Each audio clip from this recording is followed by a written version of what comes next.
Are you preparing for the Praxis English to Speakers of Other Languages ESOL 5362 Stakeholder Communication and Cultural Awareness exam? Well, I'm here to help you. Hi, I'm Selena, and I have 20 years of teaching experience, and I'm a test prep expert with Study.com. Today, we'll be going over questions about communicating effectively with families, collaborating with colleagues, and promoting cultural awareness in schools.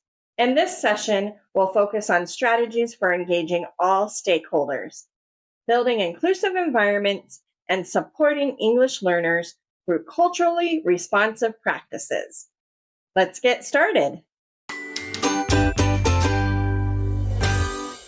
Take a moment to read the scenarios and then answer the question that follows.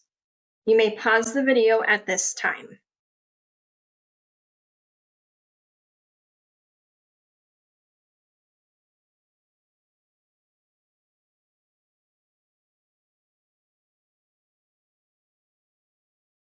A. Facilitating regular PTA meetings to discuss curriculum changes. B. Organizing multicultural events for the school community. C. Sending home translated newsletters to keep families informed. Or D. Making accommodations for EL students doing standardized tests. A good test-taking strategy. When the question asks about promoting collaboration and participation, eliminate answers that are individual supports, like newsletters or accommodations. A. PTA meetings are useful, but they mostly involve parents and staff, not the whole community of stakeholders. C. This is helpful for communication, but it's a one-way. It doesn't create active participation or collaboration among families, students, and staff. D. This supports equity in testing, but it doesn't promote collaboration or participation among the wider school community. The correct answer is B. Organizing multicultural events for the school community. By organizing multicultural events for the school community, ESOL teachers can effectively promote collaboration among stakeholders in an English learner school setting.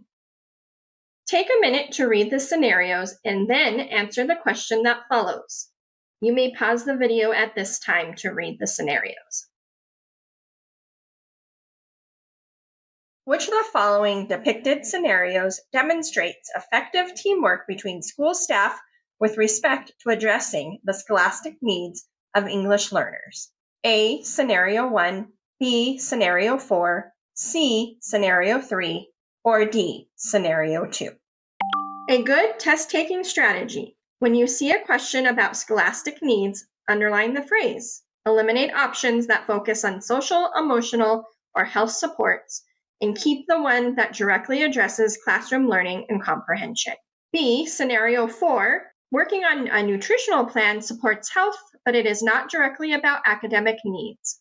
C. Scenario 3. A mentor program helps socially and emotionally, but it doesn't target scholastic needs like comprehension or academic engagement. D. Scenario 2. Updating the library catalog helps access, but it's more of a system improvement than a direct academic support tied to classroom learning. The correct answer is A. Scenario 1. Scenario 1 demonstrates effective teamwork between school staff to address the scholastic needs of EL students. Joint curriculum can help ELs by integrating language support with content instruction, allowing students to develop language skills while mastering academic subjects. An EL student is consistently late to class because of responsibilities at home. In which of the following ways should the teacher respond? A. Penalize the student for being late in front of the class. B. Ignore the issue as it is not related to the classroom. C. Allow the student to come in late without repercussions. Or D. Discuss the issue with the student's parents. A good test-taking strategy. Look for clues about why the behavior is happening. If it mentions responsibilities outside of school, think about communication with families as the appropriate response. The correct answer is D. The best strategy is to discuss the issue with the student's parents. By discussing the issue with the student's parents, the teacher can gain a better understanding of the student's home life and potentially find a solution that supports the student's academic success without penalizing them for circumstances outside of their control. You are a school administrator and a community member has expressed concern about the lack of cultural diversity awareness in your school. Which of the following strategies should be your first step to address this issue? A, ignoring the issue as it doesn't affect academic performance.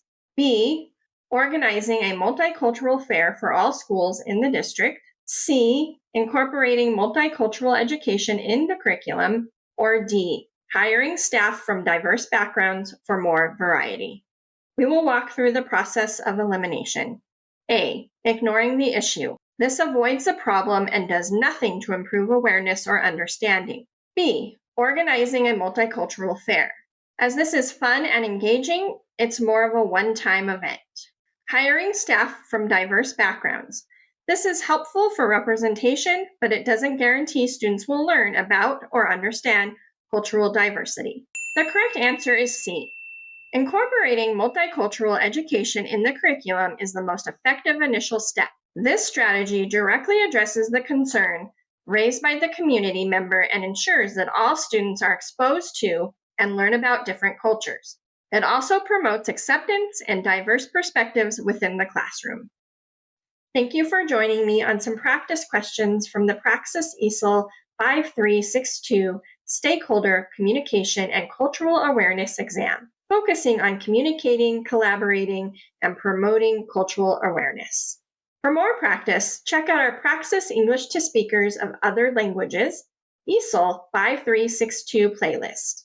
And for even more detailed practice strategies and customizable study materials, head over to study.com and check out our Praxis Test Prep course. Those who use study.com boast a 92% pass rate. Our courses include full-length exams, hundreds of authentic practice questions, and short, targeted video lessons specifically developed on the latest test updates. With our resources, you'll know exactly what to expect on test day. Like this video and subscribe to this channel to get all the latest Praxis test updates. And please leave your questions and success stories in the comments. We would love to hear from you. Thanks for watching and happy studying.